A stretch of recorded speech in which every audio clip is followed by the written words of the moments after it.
Queridos, o nosso tema anual da nossa igreja é a missão da igreja. De manhã nós temos feito a exposição de Jonas, e a missão da igreja, quando a igreja sai da rota, às vezes ela precisa orar, precisa buscar a Deus em oração em momentos de aflição. Faz parte na jornada da missão da igreja, enquanto ela executa a sua tarefa, é deparar-se com essa necessidade e também com esse privilégio de poder buscar a Deus nos momentos de aflição. Mas nessa noite eu quero conversar com vocês, partilhar com vocês sobre o tema o crescimento vertiginoso do povo de Deus. O nosso texto, o texto que nós vamos expor nessa noite, se encontra no livro do Êxodo, o primeiro capítulo do livro do Êxodo. Mas eu queria que você, antes de ler a palavra de Deus comigo, eu queria que você prestasse atenção em algumas informações, em alguns comentários que eu vou tecer no início, antes de ler o texto. Eu aprendi com o meu professor de homilética que às vezes a gente parte do pressuposto que todos os presentes têm um conhecimento básico de coisas que a gente aprende no seminário, e a gente que é crente, já membro de igreja há algum tempo, a gente pensa assim, todo mundo conhece isso. Mas a gente vai constatando, à medida que a gente vai realizando o ministério, que não é verdade. Então eu queria iniciar essa introdução falando com vocês sobre a divisão do Antigo Testamento. Porque isso vai ajudar para você entender como é que é o escopo do livro do Êxodo. Então veja só como é que está dividido a escritura do Antigo Testamento. O primeiro bloco na divisão diz respeito ao Pentateuco, aqueles primeiros 5 livros que Moisés escreveu. Depois do segundo bloco são chamados de livros históricos. Aqueles vários livros depois que você começa a ler a partir do livro do Deuteronômio. Depois você tem os livros poéticos, livro de Jó, Salmos, Cantares, Eclesiastes e Provérbios de Salomão. É esse terceiro bloco. E o quarto bloco é o bloco chamado de o livro dos profetas, dividido em 2 partes, os profetas maiores e os profetas menores. Então, são esses os blocos que dividem, que estruturam o Antigo Testamento. E o Pentateuco, ele foi escrito por Moisés. Foi Moisés que escreveu esses primeiros 5 livros das Escrituras. E o primeiro livro, o livro do Gênesis, que significa começo ou origem, Moisés escreve esse livro que vai mostrar esse plano de Deus, de salvação, de redenção, desse Deus que faz aliança com o povo. E depois, na sequência, dando continuidade ao livro do Gênesis, Moisés escreve o livro do Êxodo, que significa partida ou saída. Partida ou saída. O primeiro diz respeito a começo ou origem, o segundo diz respeito a partida ou saída. Isso vai nos mostrando do porquê desse movimento de Deus para tirar o povo daquele lugar, para o povo partir daquele lugar, sem olhar para trás, sem ter desejo de voltar para aquele lugar onde o povo fica por cerca de 430 anos. E a leitura de Êxodo, ela é fundamental para compreender o Novo Testamento. Recentemente, no início da pandemia, nós lançamos um desafio para a igreja ler alguns livros, e o livro do Êxodo foi um deles. E a irmã Suetânia falou como foi abençoador para ela retomar a leitura. Ela já tinha lido, muitos crentes já tinham lido, mas reler o livro do Êxodo. A história da redenção no livro do Êxodo é algo maravilhoso. E por que é importante você lê-lo para você entender o Novo Testamento? Porque em Êxodo tem muitos simbolismos, muitos tipos, sacrifícios, a construção do tabernáculo. Tudo aquilo é um tipo de simbolismo em muitas situações, ora símbolos, ora tipos apontando para o Senhor Jesus, e que aponta tanto para a pessoa do Senhor Jesus, quanto para a obra do Senhor Jesus. Então, ler o Êxodo ajuda você quando você está lendo o Novo Testamento e você vê determinadas linguagens que estão atreladas a este livro. E a teologia, o ensino do livro do Êxodo, tem como fundamento essencial a singularidade do Senhor Deus, do eu sou o que sou. O que Moisés visa, quando ele escreve o livro do Êxodo, quando vai fazer a narração da redenção do povo de Deus, é mostrar a singularidade de Deus, para você ficar boquiaberto, maravilhado com essa pessoa que atua na história, que redime um povo, que guarda um povo, que arranca o povo das garras do inimigo. Então é interessante você ter esse olhar, essa cosmovisão nesse livro. E algumas considerações ainda sobre esse livro, agora de modo mais particular, que são importantes, eu vou citar pelo menos 3, é que Êxodo é um livro que fala de começos, de um recomeço, de um povo que vai recomeçar a vida num outro lugar, depois de ser arrancado pelo Senhor Deus da escravidão. Um começo de uma nova vida, um começo de um povo que agora vai ser considerado uma nação. O começo de um povo como nação em um outro território. É interessante você olhar para este livro, porque às vezes você se depara com a vida e você começa a pensar assim, me parece que é o ponto final. Parece que não há mais oportunidades para a minha vida. Esse livro vem para lhe ajudar que Deus tem recomeços e começos para o seu povo.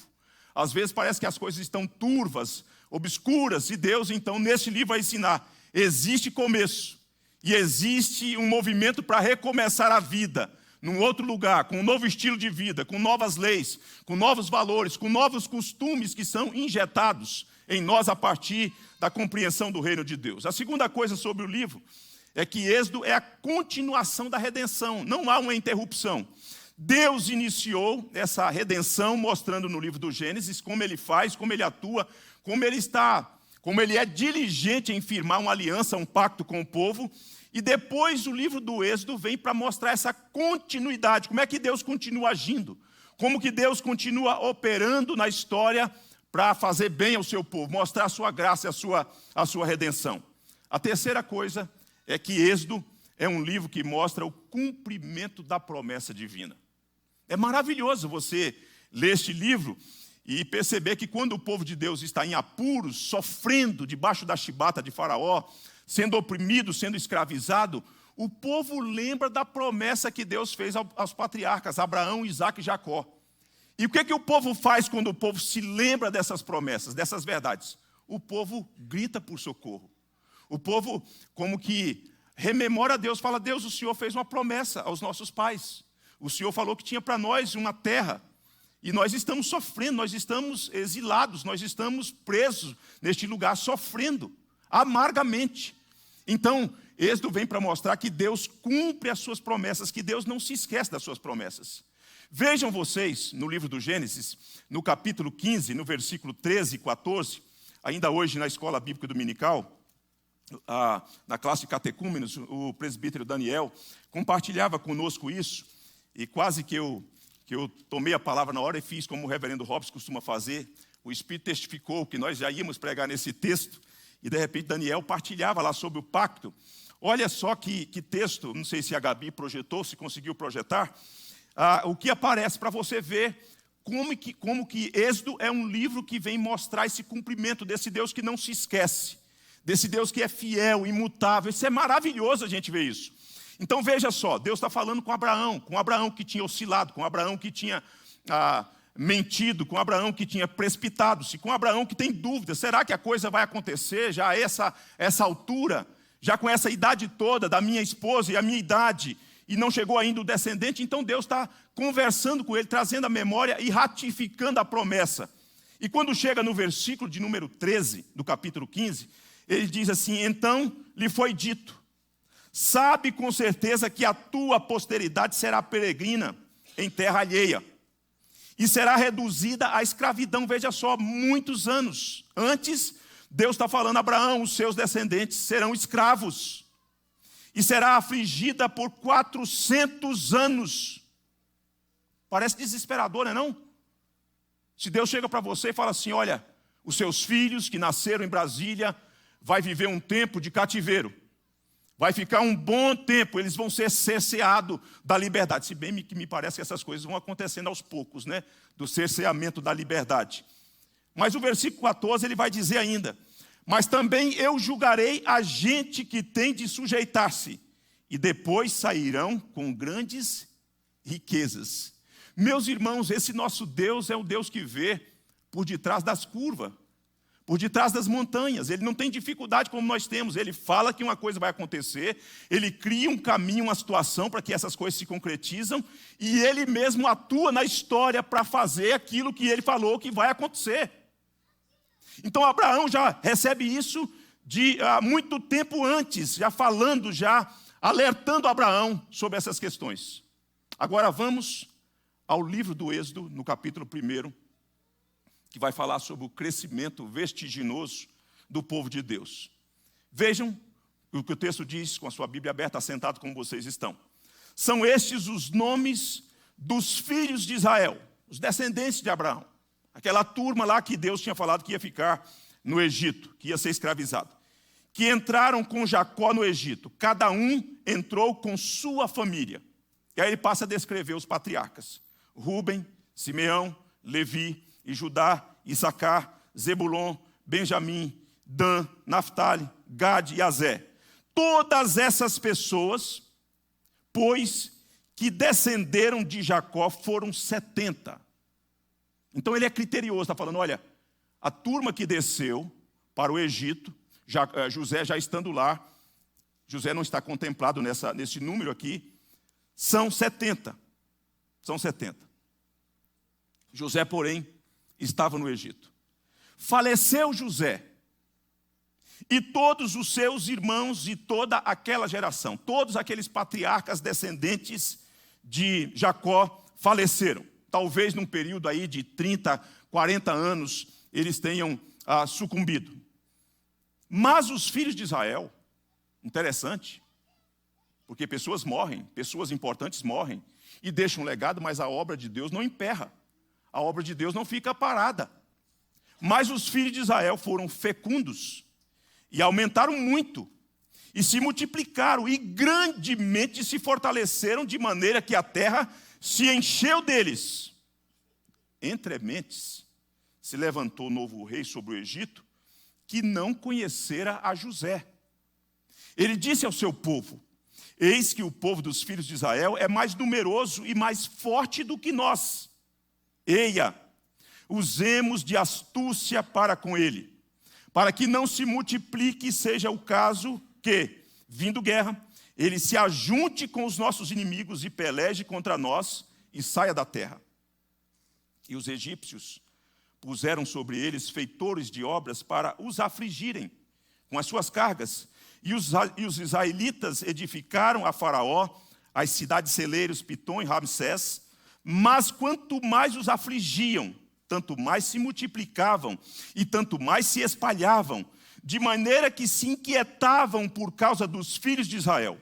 Então os egípcios, com tirania, faziam servir os filhos de Israel e lhes fizeram amargar a vida com dura servidão em barro, em tijolos e com todo o trabalho no campo, com todo o serviço em que, na tirania, os serviam, diz a palavra de Deus. Até aqui nós vamos ficar na leitura do texto.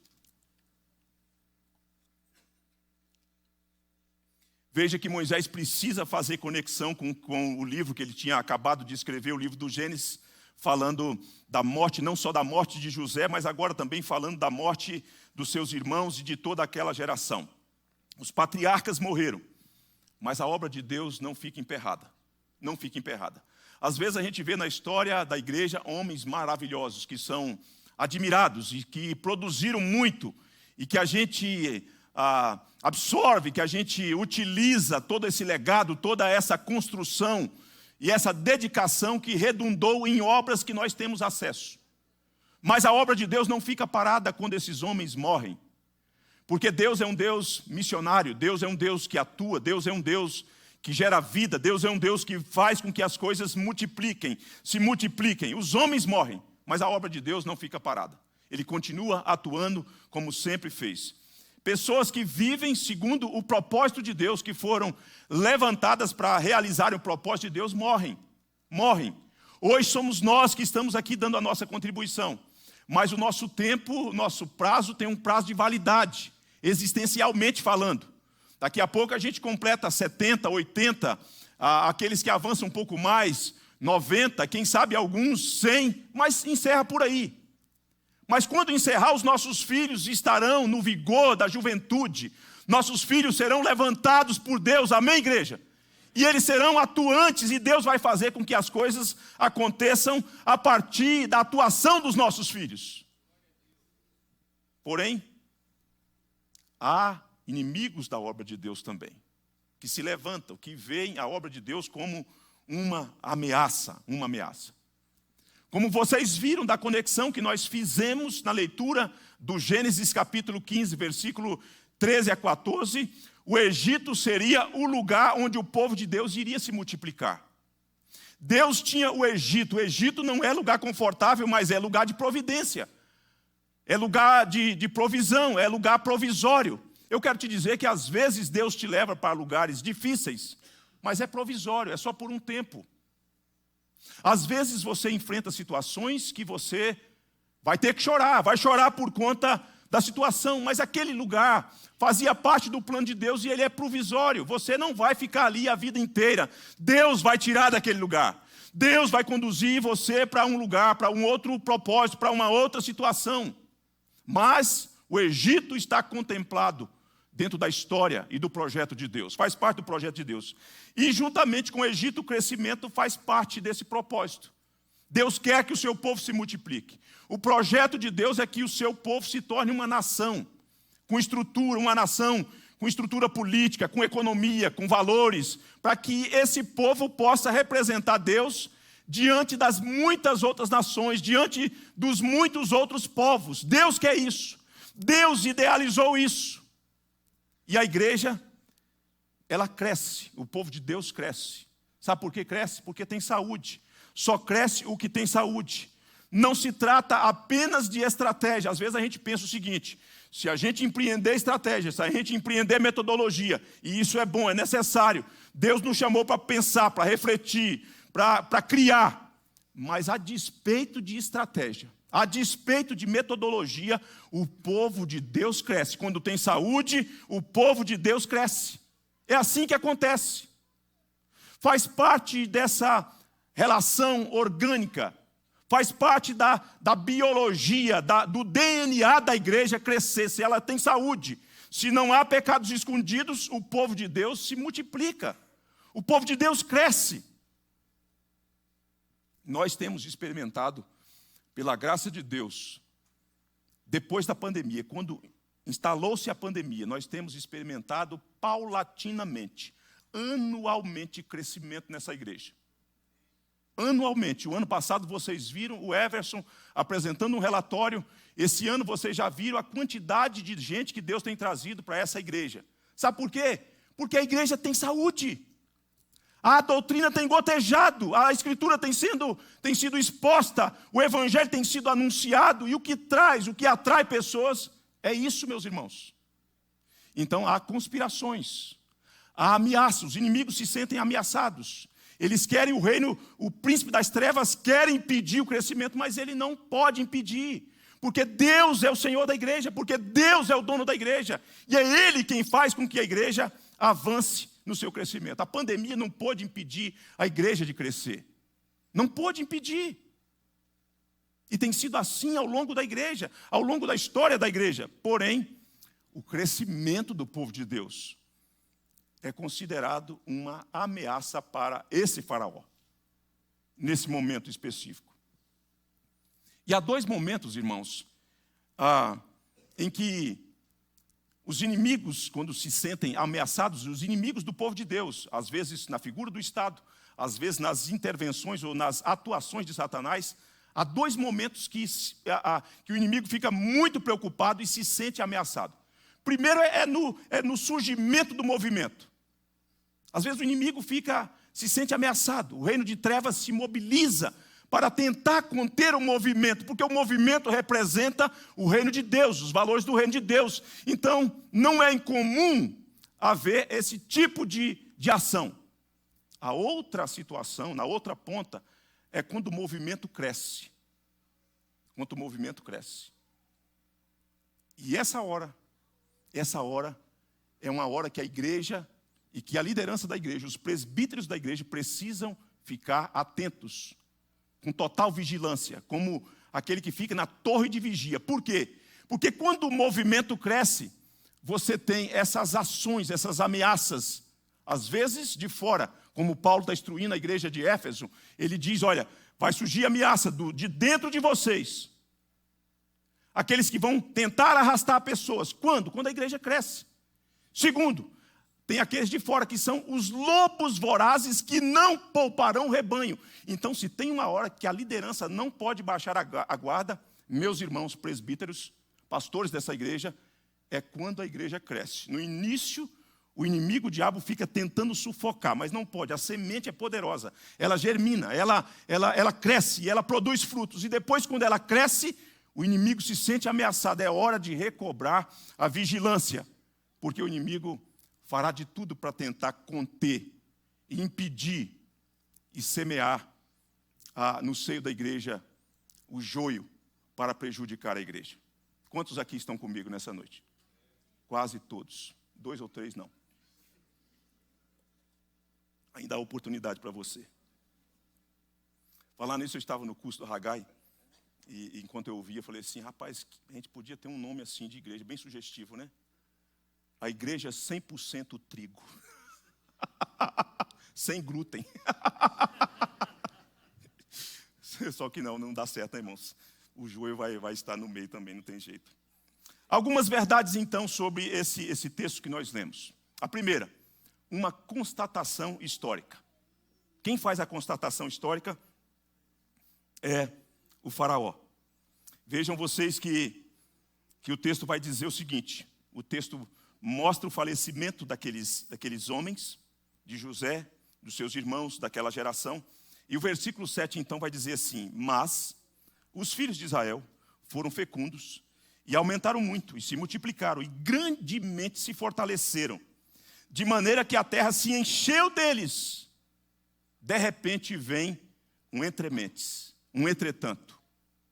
Entrementes, se levantou o novo rei sobre o Egito, que não conhecera a José. E ele disse ao seu povo, eis que o povo dos filhos de Israel é mais numeroso e mais forte do que nós. Mais forte do que nós. O rei que não conhecera José, contudo, ele tinha conhecimento a respeito do crescimento rápido do povo de Deus. Eu acho que foi ali que surgiu o IBGE, né?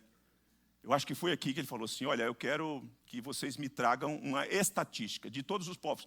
Veja bem, não tem só Israel aqui não, tem outros povos que foram dominados, que estão ali no Egito, ok? Mas de repente ele pede para fazer um levantamento, um censo, faça um censo aí. Eu quero os números, eu quero saber o que está acontecendo. Aquele povo, de acordo com os anais históricos, com os registros históricos que nós temos, aquelas 70 pessoas, aqueles criadores de gado que foram viver na cidade de Gósen, na região de Gósen, e esse lugar que foi reservado para que eles pudessem criar os seus animais. Eu vejo que eles extrapolaram, já não estão mais naquela região. Eu quero dados, eu quero números, eu quero informações. Ele vê e consegue mapear, e ao mapear ele vê que o povo se multiplica, que o povo aumentou muito, que o povo grandemente se fortaleceu. E isso então, quando ele faz essa constatação histórica, ele percebe e se sente ameaçado. Olha só para você ver o que diz o livro do Êxodo, no capítulo 12, no versículo de número 40. Preste atenção, 70 pessoas desceram, criadores de gado, homens simples, homens que não eram peritos na guerra, não eram combatentes, não era esse tipo de gente. Olhe o que diz o texto no versículo 40 do capítulo 12. Ora, o tempo que os filhos de Israel, melhor dizendo, versículo 37, assim partiram os filhos de Israel de Ramsés para Sucote, cerca de 600 mil a pé. Somente de quê, irmãos? Somente de homens, sem contar mulheres e crianças. É muita gente, irmãos. É muita gente. 600 mil homens, sem contar as mulheres e as crianças. É a constatação que ele faz. Gente, como é que esse povo cresceu tanto assim? Como é que esse povo se multiplicou assim? Como que esse povo se tornou um povo tão forte no meio do nosso povo? E aqui, irmãos, uma coisa interessante para a gente aprender é que esse povo, preste muita atenção nisso, porque isso é uma lição que a gente precisa extrair para a gente como igreja. Os descendentes de Abraão, a partir de Abraão, sempre foram pessoas empreendedoras. Esses homens não estão mais no Egito só criando gados, não. Esses homens estão nos mercados. Esses homens estão instalados, atuando, movimentando a economia do Egito em todos os segmentos. Eles estão presentes. Os profissionais, digamos, os profissionais liberais, eles estão atuando em todo o Egito.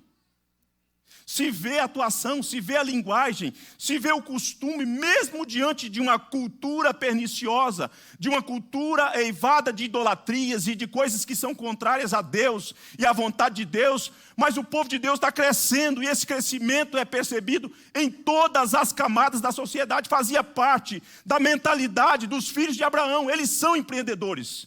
Eles são gente que tem visão de mundo, eles são atuantes, eles são pessoas que prosperam na sociedade e eles atuam em todos os segmentos da sociedade. É muito triste quando nós olhamos para a igreja evangélica brasileira e essa igreja é uma igreja de gueto, é uma igreja de templo, não é uma igreja que compreendeu a sua atuação nas esferas da sociedade, na esfera pública, onde tem que se atuar.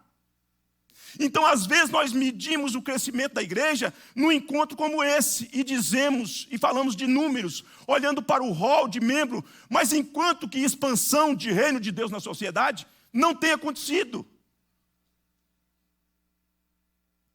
Porque nós perdemos a capacidade de sermos agentes atuantes do reino de Deus nos lugares onde nós estamos. As pessoas não nos reconhecem, com raríssimas exceções, primeiro porque nós ficamos em silêncio, e depois nós não fazemos esse movimento, essa dinâmica de atuar nas diversas camadas da sociedade, no setor econômico, no setor de educação, no setor do judiciário, no setor da política. Nós recuamos e não somos reconhecidos como um povo que cresce, que alastra, que permeia a sociedade contemporânea brasileira. Nós somos uma igreja de gueto, de templo, nós somos templários. Mas Faraó, ele olha e faz uma constatação. E por que eu estou falando isso? Porque não tinha igreja para ele contar. Ele conta quem é descendente de Abraão. Quem são os filhos de Israel. Nós precisamos, se nós queremos cumprir o nosso papel, de acordo com a vontade de Deus, com a missão que Deus nos deu, nós precisamos assumir o nosso papel onde Deus nos colocou, meus irmãos. Nós temos que parar de ser crentes só no nosso encontro de celebração. É muito bom estar nesse lugar. Eu amo estar nesse lugar. Eu amo estar na companhia dos santos. Eu amo cantar essas canções. Eu fui criado para isso. Eu fui redimido para isso. Eu amo participar da liturgia. Eu amo ver os nossos filhos. Mas no dia a dia nós precisamos atuar como agentes do reino de Deus. Temos que sair do nosso esconderijo.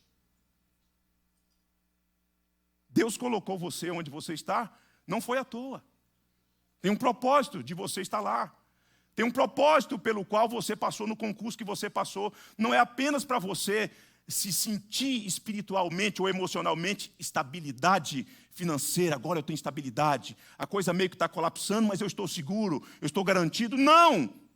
Deus colocou lá para você ter o seu sustento, para você angariar o seu sustento, para isso ser um instrumento de provisão para você, para a família, para o reino de Deus. Mas Deus te colocou lá para você ser o agente dele, para você representá-lo, para você trazer para esse ambiente público os valores do reino de Deus.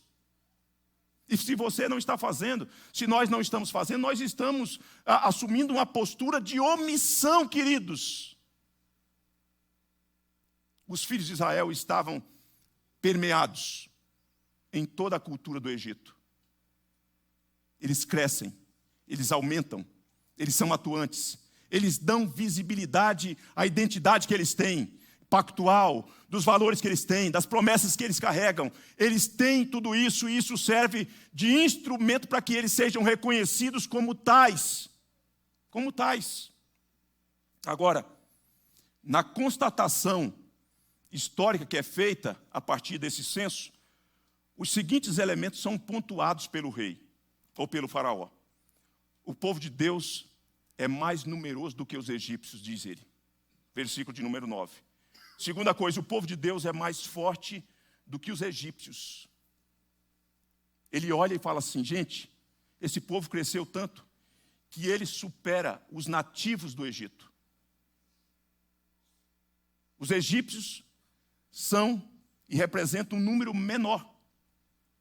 E nós nos sentimos impotentes, fracos diante deles. Vejam só, irmãos, que constatação que esse homem está fazendo. Porque esse povo não é um povo belicoso, não é um povo de guerra. Não é um povo de combate. Esses homens têm um outro perfil, têm um outro estilo de vida. E de repente, Faraó olha e diz o seguinte: olha, esses homens, eles são mais numerosos e são mais fortes do que nós. Por que ele faz essa constatação? Porque nem sempre a nossa maior força não está no empunhar armas, mas na nossa capacidade de viver os valores do reino de Deus. E esses valores do reino de Deus influenciam. E esses valores do reino de Deus desconstrói visões, desconstrói crenças. É como que Paulo falando: as nossas armas não são carnais, elas são poderosas em Deus para destruir sofismas. E isso faz da igreja ser um povo forte. Ao mesmo tempo que o povo de Deus é um povo pacífico, de espírito pacífico, pelo menos deveria ser, ao mesmo tempo esse povo é um povo forte, porque esse povo compreende o propósito de Deus, do porquê ele está ali, do porquê ele vivencia aquelas coisas, do porquê ele atua daquele jeito, do porquê ele fala daquele jeito. E isso é uma força, irmãos. Não é uma força terrena, é uma força celestial, é uma força motriz que vem a partir das coisas que Deus está fazendo. Agora, se você ler o livro do Êxodo todinho, você vai encontrar, na narrativa que Moisés faz, que quando o povo de Deus efetivamente sai do Egito, vai aparecer a expressão: e um misto de gente subiu entre os filhos de Israel. Para mostrar para a gente que existiam ali outros povos. Agora veja só, se tem outros povos, a carta marcada é Israel, os filhos de Israel. Isso não é no mínimo curioso para a gente? Se tem outros povos ali, que poderiam também demonstrar algum tipo de rebelião ou de tentativa de fazer coligação, buscando poder, parcerias, alianças, para se verem livres do jugo de Faraó, por que o rei do Egito coloca os olhos só nesse povo? Já que havia outros povos, por que os olhos dele estão voltados para o povo de Deus, já que havia outros povos ali? É porque o povo de Deus sempre vai ser alvo de perseguição na sociedade. Se você não quer sofrer nenhuma retaliação, nenhuma zombaria, nenhuma oposição, se você está aqui nessa noite, talvez seja o seu primeiro contato com a igreja cristã, estando nesse ambiente, ou talvez vindo já em outras situações, mas ainda não tomou uma decisão de ser um discípulo de Cristo, eu quero te dizer que se você tem medo de ser perseguido, talvez você não deva se render diante do Senhor Jesus. Porque todos que querem viver piedosamente em Cristo Jesus serão perseguidos, inevitavelmente serão perseguidos, não tem jeito. Se o mundo odiou o nosso Redentor, você acha que ele não vai odiar os servos, os discípulos do nosso Redentor, do nosso Senhor e Mestre? Os olhos de Faraó estão voltados. Hoje, irmãos, existe na sociedade contemporânea um sincretismo religioso, várias religiões, vários segmentos religiosos, dentro desse contexto daquilo que a gente vivencia, tanto do ponto de vista político, religioso, mas quando se trata da igreja, é assegurado direito para todos e tudo. Mas quando você resolve dizer que você é igreja, que Jesus é o único caminho, que Jesus é a única verdade, que Jesus é o único que pode religar o homem novamente numa relação com Deus, quase sempre as coisas ficam endurecidas. E vejam bem, eu entendo que dentro de uma sociedade plural tem que assegurar direitos mesmo de crenças. Tem que assegurar. Recentemente eu passava numa cidade, aí na encruzilhada, no contorno da cidade, tinha lá um monumento, as escrituras abertas. E eu deduzi que o prefeito daquela gestão, o passado ou do presente, era cristão. Mas se assumir uma pessoa de convicção espírita, se ele falar que vai colocar Iemanjá também, você não pode se queixar, porque nós estamos dentro de uma configuração laica. Entende isso? Você tem problema com isso? Se tiver, depois, você pode até conversar comigo, explicar. Mas você tem que assegurar. Agora, do mesmo jeito que assegura para todos e tudo, às vezes não assegura para a igreja. Quando você diz que é igreja, quando você diz que é de Cristo, quando você diz que é evangélico, quando você diz que é protestante, aí as pessoas já te olham diferentemente e tem você como uma pessoa radical. E você se torna carta marcada, querido. As pessoas começam a fazer zombaria, começam a perseguir você, começam a estigmatizar você. Por quê? Porque você traz, ou deveria trazer, os valores do reino de Deus. E isso incomoda, isso inquieta, isso faz com que você seja reconhecido como alguém distinto. Não porque você é melhor do que os outros, mas porque você carrega a bandeira do evangelho do Senhor Jesus. E isso inquieta as trevas. Isso acaba constituindo uma ameaça para o Estado. O povo de Deus pode ser considerado uma ameaça para o Estado. Para o Estado. Um Estado ateísta, um Estado totalitarista, um Estado opressor, ele sempre vai olhar para o povo de Deus como uma ameaça. Quando o povo de Deus se torna uma ameaça. E por que esse povo de Deus se torna uma ameaça? Primeiro, por causa das convicções, dos valores. Porque convicções extraídas e embasadas nas Escrituras e valores se chocam com os valores das trevas. E o Estado então se levanta. O Estado começa então a mapear onde está esse povo, onde está concentrado esse povo, o que esse povo faz, o que a gente pode fazer para cercear a liberdade desse povo, tolir a ação desse povo na sociedade. As nossas convicções. As nossas convicções sobre justiça. Do que é justiça? Como que a gente tem que praticar a justiça? A nossa convicção sobre o que é certo e o que é errado. Nós não titubeamos. Se é errado, é errado. Se é certo, é certo. A nossa convicção sobre casamento. Isso não gera um estremecimento nos dias de hoje, quando você fala que você entende que casamento é entre um homem e uma mulher? Isso não cria um mal-estar? As pessoas não olham para você e têm você como uma pessoa radical, porque elas querem passar a ideia que todo tipo de amor importa e deve ser considerado. O valor que nós damos à vida humana desde a sua concepção. Você percebe que isso inquieta o Estado? Isso mexe com o Estado, isso faz com que as autoridades começam a se movimentar para criar leis, para nos impedir. E talvez até, em algum momento, nos amordaçar. Faraó está olhando e fala, olha, esse povo cresceu muito, esse povo se multiplicou muito, esse povo se tornou um povo mais forte do que nós. E por que esse crescimento também, além das convicções e valores, faz com que o Estado pense que isso é um tipo de ameaça? Porque o crescimento da igreja ameaça o status quo. Aquelas mesmas coisas que estão sendo implementadas de um jeito que assume condição e estados, às vezes esse crescimento começa a pressionar. E Francis Schaeffer ele vai dizer que uma das formas mais fortes da igreja se posicionar, além do profetismo, do seu papel profético na sociedade, é quando ela protesta veementemente. E o seu crescimento faz com que ela atue assim. Então, o que o faraó está fazendo? Em primeiro lugar, uma constatação histórica. Em segundo lugar, uma conspiração maligna. Uma conspiração maligna.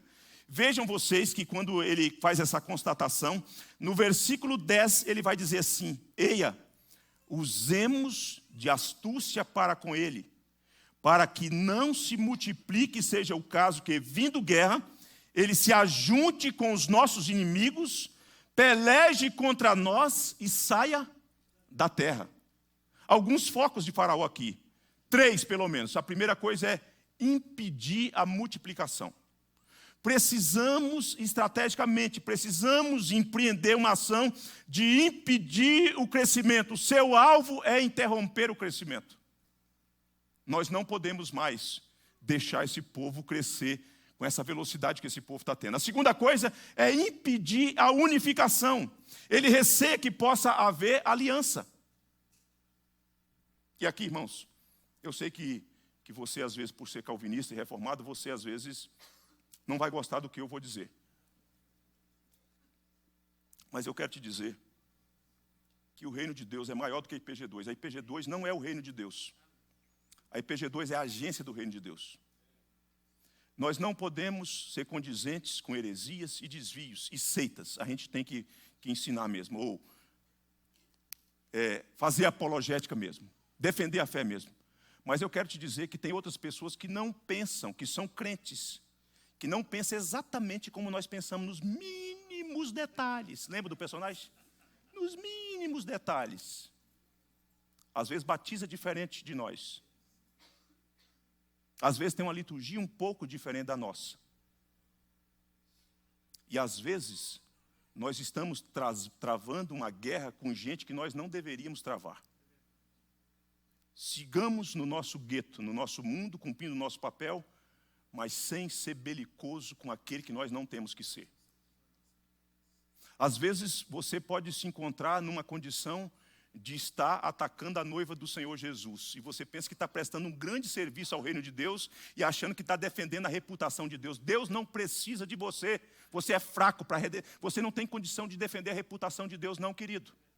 Deus não precisa de você para defender a reputação. Ele é autossuficiente.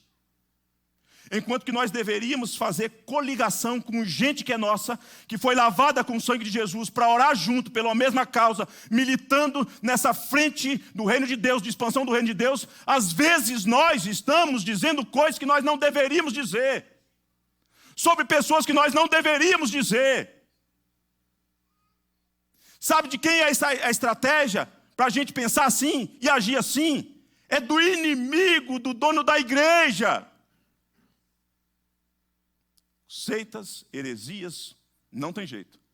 Mas a gente tem que tomar cuidado, que a gente não tem que se apegar às filigranas.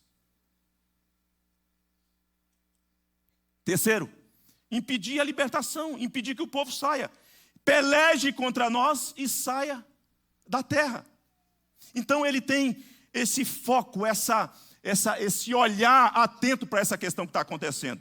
A sua conspiração visa manter o povo de Deus debaixo da escravidão, porque ele teme que esse povo saia da terra. Quanto mais intrigas, quanto mais você se vê nesse emaranhado, mais aprisionado você fica. Por quê? Porque o diabo sabe que em algum momento o Senhor Jesus vai vir para nos tirar dessa terra, desse lugar, para transformar toda essa questão num novo céu, numa nova terra. E é do interesse do inimigo manter você, de alguma forma, escravizado com essas amarras, com essas ideologias, com coisas que não condizem com a palavra de Deus, embora você, confundido, pensa que sim. Por que Faraó faz isso? Porque ele tem uma visão bem estruturada de política, ele tem uma visão bem estruturada de economia, ele tem uma visão bem estruturada de estratégia. O Faraó, o rei do Egito, ele sabe que Israel é uma fonte de lucro, que esse povo atua, que esse povo movimenta a economia. Não é do interesse dele que esse povo saia daquele contexto. Então ele quer manter esse povo, mas a que preço? Escravizado. Por isso ele tem esse conluio e visa tolir o crescimento, impedir a unificação e privar o povo de liberdade. É uma conspiração maligna de Faraó. Terceiro, uma execução estratégica. Ele tem uma execução. Ele não só olha, ele não só constata, ele não só chama o seu povo para pensar e apresentar o que deve fazer, mas ele tem uma estratégia. Qual é a estratégia? Versículo 11 ao 14, ele diz assim: e os egípcios puseram sobre eles feitores de obras, para os afligirem com as suas cargas. E os israelitas edificaram a Faraó as cidades, celeiros, Pitom e Ramsés. Mas quanto mais afligia os filhos, tanto mais se multiplicava e tanto mais se espalhava, de maneira que se inquietavam por causa dos filhos de Israel. Olha só a estratégia. Então os egípcios com tirania faziam servir os filhos de Israel, e lhes fizeram amargar a vida com dura servidão. em barro, em tijolos e com todo o trabalho do campo, com todo o serviço em que, na tirania, os serviam. Estratégia. Um plano é criado. Uma estratégia é bolada, é pensada para que ela seja executada. O que ele está pensando é o seguinte: como que nós podemos refrear o crescimento vertiginoso do povo de Deus? Como é que a gente pode impedir que esse povo se torne ou que continue crescendo? E alguns passos são empregados pelo faraó. Primeiro, o trabalho forçado. Vamos empreender um trabalho forçado. Vamos fazer com que essas pessoas trabalhem severamente, duramente. Não se trata apenas de serviço, mas trata de serviço forçado. Está levando Israel para uma condição de escravidão. Mais trabalho, para que esse povo não tenha tempo de pensar. As crianças foram todas para o espaço ali, né? Imagina só o cara.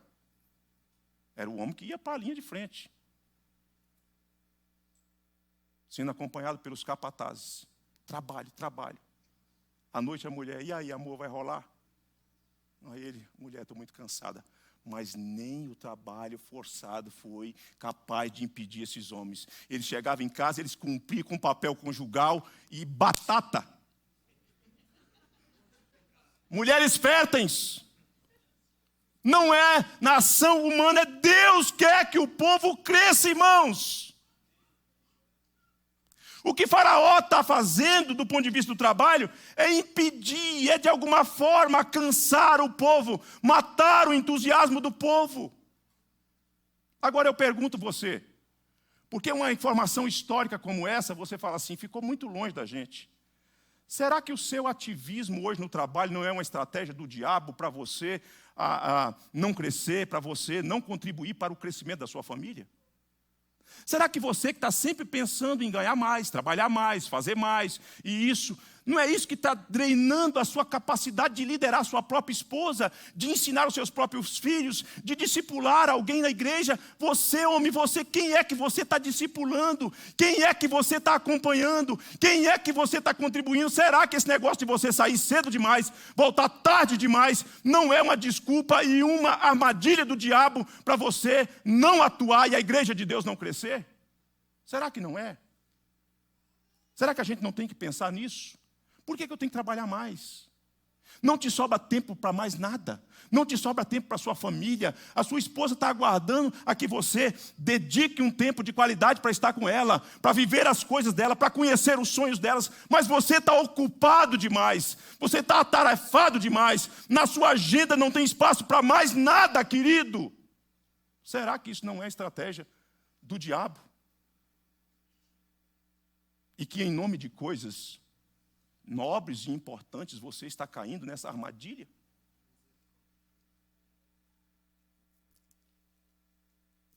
Esse ano,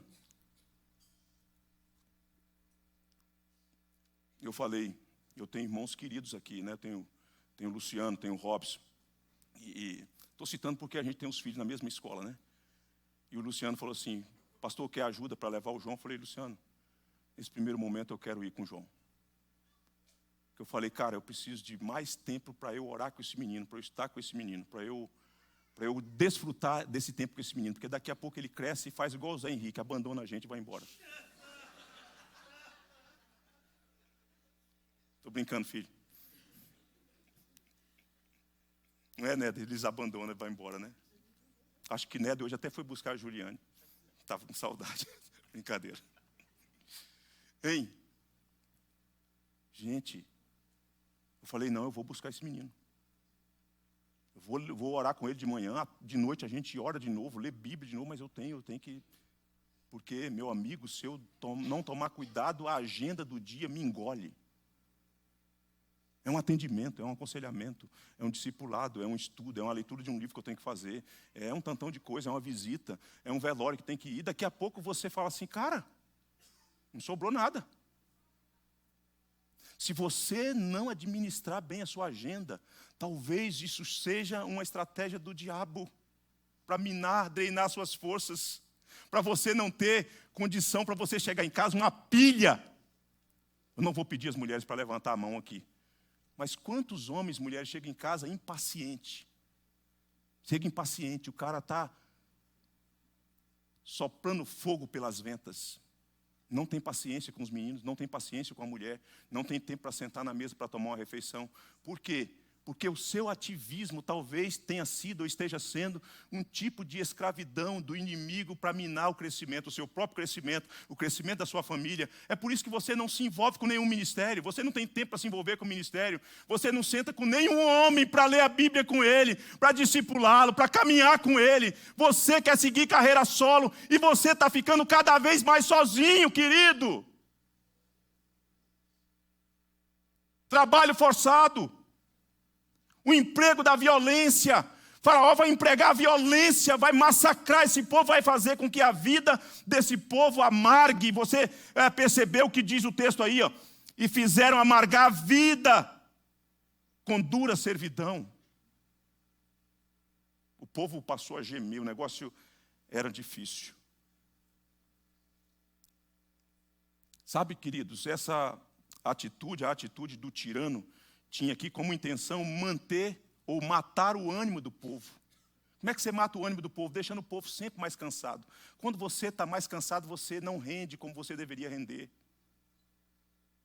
A sua capacidade de concentração, a sua capacidade de absorção fica limitada. Por quê? Porque você entrou nessa pilha, entrou nessa rota. Ele tinha como intenção acabar com a alegria daquele que pretendia construir família. Quem vai intentar querer construir família num contexto desse?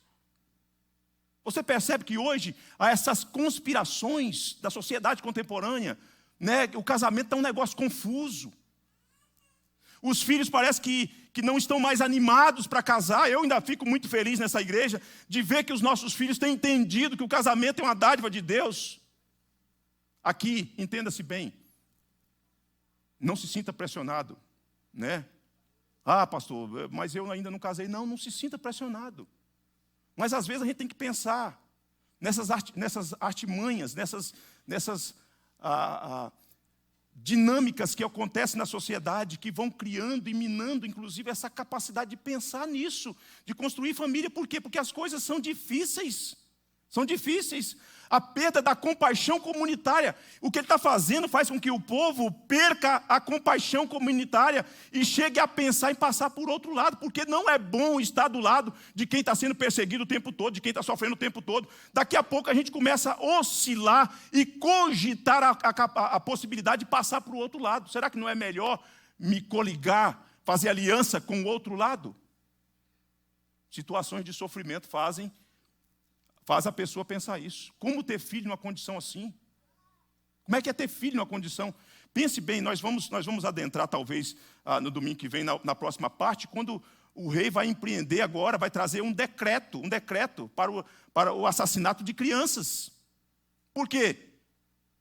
Porque ele quer eliminar toda e qualquer possibilidade de crescimento do povo de Deus. Então, como é que se pensa em ter filhos? Você já pensou que hoje, na sociedade contemporânea, os casais não querem ter filhos? Casais crentes?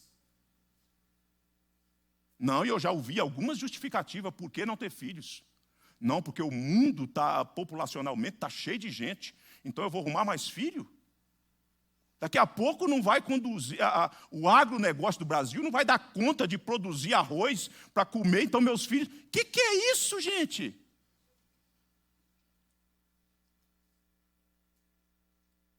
Vai adotar um pet. Eu estou sofrendo lá com um cachorro lá. Bicho caro, rapaz. Tem que cuidar dos pets, tá? Mas, por favor, não fala que você é mãe de pet, não. Fala assim, eu tenho um pet. Eu tenho um caramelo lá em casa. É caro, vacina, ração, remédio para verme. E ter que levar o bicho para fazer as necessidades fisiológicas. Patrícia sumiu essa parada aí. Entendeu?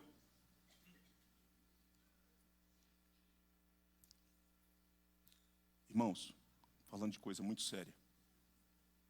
Algo do tipo daquilo que nós estamos vendo aqui é típico de governos tirânicos.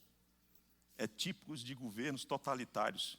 Você consegue perceber as imagens deles, como é que eles estão rondando o cenário da América? Como é que esse tipo de governo como é que esses setores das gestões públicas, como é que eles vão se tornando cada vez mais tirânicos, cada vez mais totalitários, os meios que eles vão utilizando.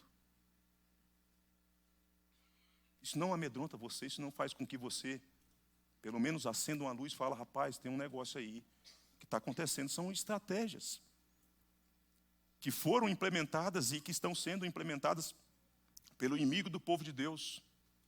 Pelo inimigo do povo de Deus. Quem trabalha em banco aqui sabe que alguns bancos exigem que os funcionários batam meta, não tem? Tem ou não tem? Tem. Você sabe de onde veio isso? Do Egito. Os donos de banco falaram assim, o quê? Tem gente que trabalha em banco que está doente, irmão. Está doente. Está uma pilha. Porque é cobrança em cima de cobrança. Se o cara não se cuidar, o cara surta.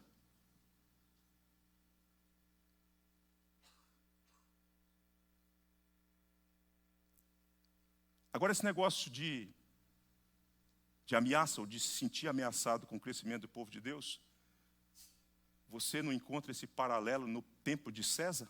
Hein? Do imperador romano? O povo começa a crescer. E o povo vai ter que assumir uma posição. Vocês sabiam que às vezes a gente pode se rebelar contra o Estado?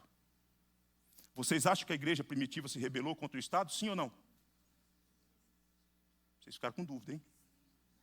Como é que foi que ele se rebelou? Porque Paulo instruiu que tem que respeitar as autoridades. É quando exigiram que eles tinham que adorar César. Aí eles falaram, não. É um tipo de protesto. A gente morre pela causa do Senhor Jesus. É um protesto. É um tipo de não redição. Nós não vamos nos render aos ditames de César. Quírios é Senhor, César não é Senhor. Só que hoje a gente está se curvando. A gente se curva. Nem é preciso criar leis.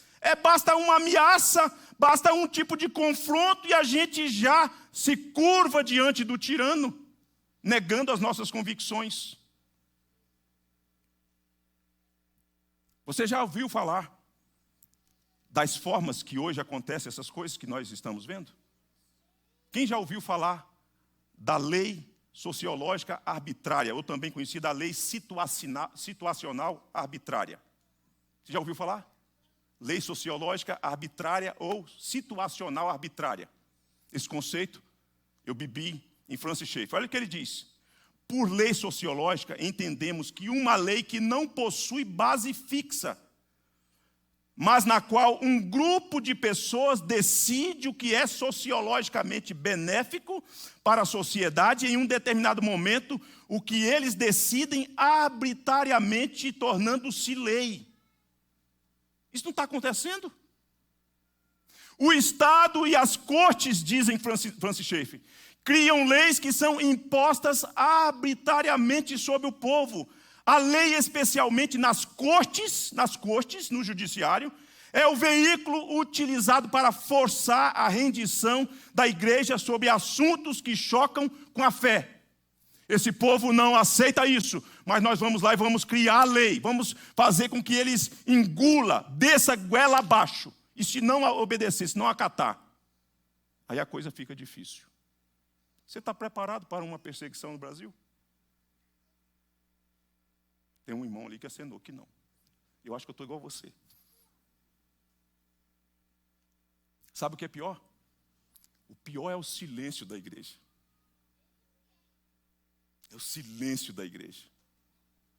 Pessoas cristãs que deveriam exercer influência na arena pública têm se calado.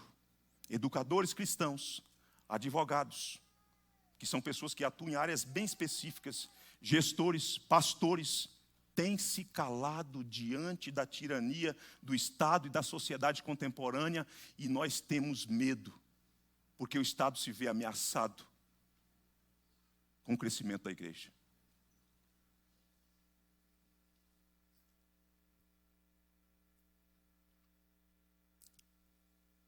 A esfera pública precisa da atuação do povo de Deus. O povo de Deus foi chamado para atuar na esfera pública, no dia a dia, na sociedade onde nós fomos colocados.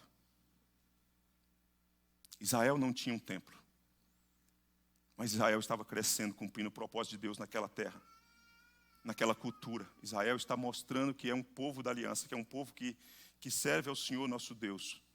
Hoje temos sido um povo do gueto, do templário, do espaço onde nós nos encontramos e comparecemos para servir o Senhor Deus. Precisamos de atuar aonde Deus nos colocou, queridos. Não podemos recuar. Não podemos recuar.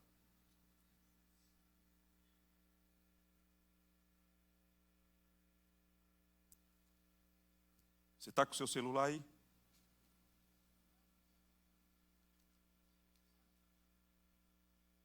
Está com o celular aí? Encontra aí. Apaga essas luzes aqui, né, do templo. Tudo. Fica na escuridão. Quem está com a lanterna do celular aí, acende a lanterna do seu celular, Washington. Deixa só do Washington, apague a sua por enquanto. Nessa escuridão, talvez só a luz do celular do Washington. Talvez você diga assim, não faz pouca diferença num ambiente escuro desse.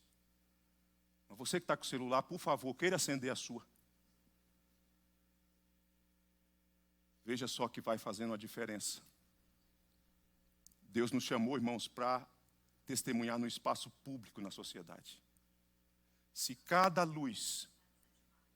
luzinha dessa na sociedade assumir o papel para o qual Deus nos chamou, uma grande diferença será feita.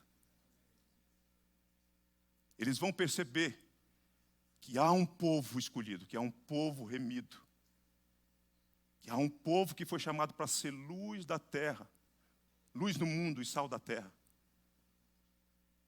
Se todos nós assumirmos o nosso papel cristão na sociedade,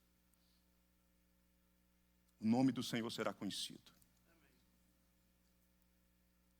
Haverá hostilidade, sim, mas Deus haverá de nos preservar, porque Faraó não pôde destruir o povo de Deus. O nome de Deus vai ser conhecido como aquele que nós cantamos aqui, o Todo-Poderoso. Mas para isso é necessário que você decida, que você assuma, tome uma decisão nessa noite e fale assim, olha, eu vou ser aquilo para o que Deus me chamou lá onde eu estou. Eu quero convidar você a ficar em pé. Eu quero convidar você a assumir esse propósito, esse compromisso hoje. Nosso tema nesse ano é a missão da igreja. Assuma esse compromisso de ser testemunha lá onde Deus te colocou. Pode acender aí, Néder, por favor. Uma luz só faz pouca diferença, mas muitas luzes, muitos candeeiros espalhados nessa terra fará muita diferença. Você gostaria de fazer esse compromisso nessa noite? Falar, meu Deus, eu quero ser essa luz lá onde eu estou. Amém. Você gostaria de fazer esse compromisso? Se você gostaria, como um gesto simbólico, eu queria que você colocasse a mão no seu peito e falasse, Senhor, eu quero assumir esse compromisso. É um gesto simbólico, mas Deus vê o gesto simbólico. Deus vê a atitude do coração. Senhor Deus, nós bem sabemos que o inimigo do Senhor nosso Deus, do Cordeiro, o inimigo da igreja, o inimigo da nossa vida, da nossa família, ele se sente ameaçado quando o teu povo atua, quando o teu povo cresce, quando o teu povo se multiplica, quando o teu povo coloca em prática aquilo que ele aprende e mostra assim, portanto, uma fé operosa, uma fé operante. Esses irmãos e irmãs, Senhor, à semelhança de mim, são fracos, são limitados, mas nós queremos assumir diante de Ti o compromisso de testemunhar lá onde nós estamos, na arena da vida, na esfera pública onde o Senhor Deus nos colocou nessa sociedade, nessa cidade, onde o Senhor Deus nos deu a bênção de constituir família, ter filhos, de crescer, de trabalhar, de ensinar, de aprender, de atuar, de ir e vir. Nós queremos assumir esse compromisso diante de Ti. Use a nossa vida, Senhor. Tome-nos pelas mãos.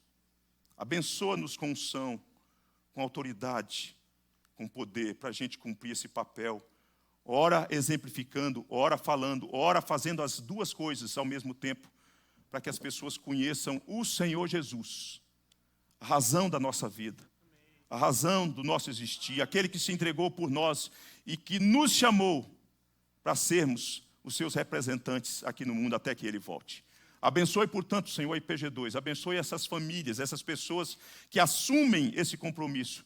Segure nas mãos delas, ajude-as e use-as para a glória e louvor do Teu santo nome. Nós oramos em o nome do Senhor Jesus, o nosso Salvador. Amém.